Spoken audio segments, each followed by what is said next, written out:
आज का ये एपिसोड शुरू करने से पहले एक छोटी सी बात। क्या आप भी अपना पॉडकास्ट बनाने की सोच रहे हैं? तो एंकर ट्राई कीजिए।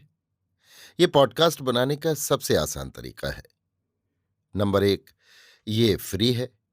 नंबर 2, इसमें कई सारे ऐसे टूल्स हैं जो आपको अपने फोन और कंप्यूटर पर रिकॉर्ड और एडिट करने की फैसिलिटी देते हैं। नंबर 3, आप अपने पॉडकास्ट को डिस्ट्रीब्यूट भी कर सकते हैं, जिससे इसे स्पॉटिफाई और दूसरे प्लेटफॉर्म पर सुना जा सके। तो डाउनलोड कीजिए फ्री एंकर ऐप या विजिट कीजिए anchor.fm पर अपना पॉडकास्ट स्टार्ट करने के लिए। ये तो थी एक छोटी सी जानकारी, और अब शुरू करते हैं एपिसोड का सिलसिला। तो आज के एपिसोड में लीजिए सुनिए सूर्यकांत त्रिपाठी निराला के लिखे उपन्यास निरूपमा का भाग 16, मेरी यानी समीर गोस्वामी की आवाज में। दूध उतारने के बहाने युवती घर गई। पति वहीं घर ताक रहे थे। युवती के मन में सुरासुर करो की कर्पित रज्जू से जो समुद्र मंथन हो रहा था, उसका निकला हुआ गरल पति को एकांत में बुलाकर महादेव की तरह का समर्थ समझ अपनी देवता समाज की रक्षा के लिए सावधानी से पिला दिया। बिटिया रानी की जिनसे सगाई हो रही है, वे विलायत से लौटे हुए हैं। सुरेश बाबू के साथ बैठकर जय हुए। इस तरह अपने साथ इन्हें भी बहा ले गए हैं। युवती ने बड़े ढंग से बिटिया रानी से बातें करते हुए ये मतलब की बात निकाल ली। इनके साथ पान पानी वाला संबंध रखना ठीक न होगा। ये इस तरह गांव को भ्रष्ट कर देंगे। सबके साथ बिटिया भी बैठी है, गीले आटे का छुआव है। ऐसा जानबूझकर धर्म लेने के लिए किया गया है कि फिर आगे कहने का मुंह न रहे। बिटिया सिर्फ देखने को उतनी बड़ी हो गई है, शऊर बिल्कुल नहीं है। युवती दिल लगी के पद से दिल लगी करने लगी तो वे अपने ही मुंह ब्याह की बात कह चली।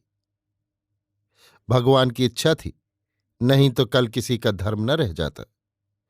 पति से एकांत सामीप्य प्राप्त कर फिसफिसाते मधुर विश्वस्त स्वर से युवती ने कहा।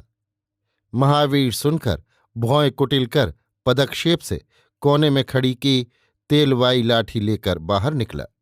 युवती ने मुड़कर देखकर कहा, किसी से लड़ाई न करना, अभी से कह देती हूं।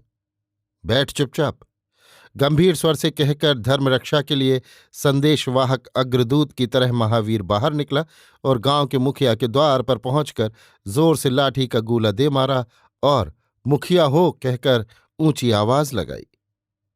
मुखिया थे, बाहर निकले। अंधेरे में मुस्कुराकर महावीर से पूछा, क्या है, इतनी रात कैसे आए? महावीर ने संक्षेप में हाल कहा। मुखिया महावीर न थे। पुलिस महाजन और जमींदार के प्रति उनकी समदृष्टि थी। मन में अपना मतलब गांठकर महावीर को बढ़ावा देकर गांव के 4 भले मानसों को बुला लेने के लिए कहा। साथ साथ इस धर्म की रक्षा के उद्देश्य से आए महावीर को धन्यवाद देना भी न भूले। जो लोग कड़ाही में थे उन्हें महावीर जानता था, इसलिए न्योते वाले दूसरे लोगों को बुलाने चला, जिनकी दूसरों पर धाक थी। अत्यंत आवश्यक समस्या है कहकर 4-5 अच्छे किसान ब्राह्मण एकत्र कर लिए और मुखिया के यहां लेवा लाया। मुखिया बैठे हुए तंबाकू थूक रहे थे। द्वार पर दिया भी मंगवा लिया था। अपने विचार के निष्कर्ष पर भी पहुंच चुके थे और भविष्य में प्राप्त उनके फल की कल्पना कर रहे थे कि महावीर आदमियों को लेवाकर पहुंचा। बार बार कहना पड़ेगा, इसी विचार से वहां विषय की चर्चा नहीं सुनाई। नमस्कार पालागो कह के समागत ब्राह्मण चारपाई पर बैठे। महावीर को मर्म तक देखते हुए जैसे आए हुए आदमियों के सामने समाचार कहने के लिए मुखिया ने आज्ञा की। महावीर धर्म के रक्षक श्री रामचंद्र जी का स्मरण कर कह चला और लोगों को शंकित चकित त्रस्त क्षुब्ध उद्वेलित और धर्म की रक्षा के लिए बद्ध परिकर करते हुए कथा समाप्त की। क्या राय है? मुखिया ने पूछा। जैसी पंच की राय, बलई सुकुल बोले। हाँ भाई, पंच परमेश्वर बराबर है, कालिका मिश्र ने कहा। राम आधार गांव का साथ छोड़ने वाले नहीं, जोरदार गले से राम आधार पांडे ने कहा। देवी दीन दुबे जनेऊ की कसम खाकर बोले, सब आदमी सलाह कर ले, फिर देख ले देवी दीन आगे ही है, नहीं तो ये 96 नहीं तात। महावीर से न रहा गया। किसी को असलियत पर न आते हुए देखकर गर्म पड़कर बोला, भाई सुनो, धर्म पहले है। भगवान धर्म के लिए वनवास को गए और रावण को मारा। हमारे सामने तो बस पूड़ी ही कचौड़ी है। अरे तो कौन पहुंचा पेले देता है? बलई बोले। ये सीढ़ी है, कालिका मिश्र ने कहा। जैसे यही भगवान को जानता है। हम स्नान कर रामायण पढ़े बिना पानी नहीं पीते। सलाह कर लो, जैसी ताल पड़े वैसा किया जाए। क्यों मुखिया? हाँ भाई, ढीलेश्वर मुखिया बोले। अब हमारा तो समझा बूझा नहीं कि कहाँ व्यवहार हो रहा है। हम तो जानते हैं कि मालिक हैं, बुलाया है, अपनी कड़ाही है, कुछ दोख नहीं। रामाधार जीभ से होंठ चाटकर बोले। मुखिया, समझदारी की बात तो यही है। फड़फड़ाना ठीक नहीं। सब काम सलाह से होना चाहिए। तेरे तो लाट टपकती है पूड़ी देखकर। महावीर से न रहा गया। देवीदीन ने कहा, सब खाएंगे तो तू उपास न करेगा। पाव भर औरों से ज्यादा खाएगा। बहुत बलक मत। पंचों की राय से काम होगा। मुखिया पुराने हैं, इनको आगे आगे चलने दे। भाई सुनो, मुखिया बोले। आंख और कान से 4 अंगुल का फर्क है, बस समझ लो। समझ में किसी के नहीं आया, पर सब समझदार की तरह सर हिलाने लगे। तो क्या कहते हो मुखिया? बलई ने पूछा। भाई सुनो, मुखिया सर झुकाए और आंखें उठाए हुए बोले। हम तो कह चुके, पाप देखे का है, सुने का नहीं। सहमत और असहमत दोनों भाव वाले एकाग्र होकर सुनने लगे।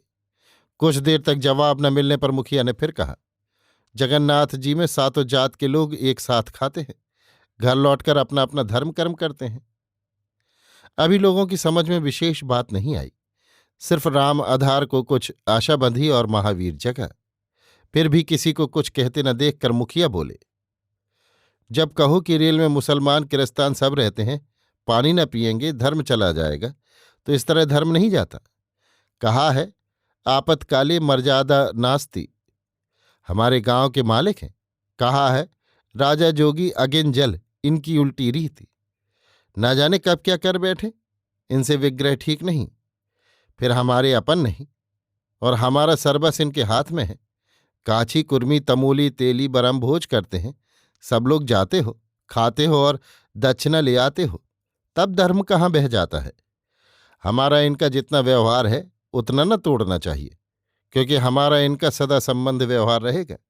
ये जिम्मेदार है, हम रियाया। फिर जब कढ़ाई हमारी है, तब क्या बात है, चाहे जिनके घर ब्याह करते हो। ये ब्याह हो जाएगा तो भी खावेंगे सब लोग। अकेले विरोध की पूरी शक्ति रखने की दुर्बलता को अस्वीकृत करते हुए महावीर ने पूछा। ये तो मूसर है पक्का, न आज समझे न कल। सब लोग उठकर मुखिया से पैलगी करके अपने अपने घर चले। महावीर परास्त होने पर भी मन से पराजय स्वीकार न करता हुआ कंधे पर लठ रखे सोचता हुआ चला। सबके चले जाने पर मुखिया उठकर डेरे चले, सुरेश बाबू से मिलने, ये सोचकर कि आज रात भर जगमग रहेगी। महावीर घर आकर पत्नी से बोला, सबके सब चमार हैं री, जाएंगे। धर्म धर्म करते ही हैं, जी से डरते हैं कि खेत छूट जाएंगे। अभी आप सुन रहे थे सूर्यकांत त्रिपाठी निराला के लिखे उपन्यास निरूपमा का भाग 16, मेरी यानी समीर गोस्वामी की आवाज में।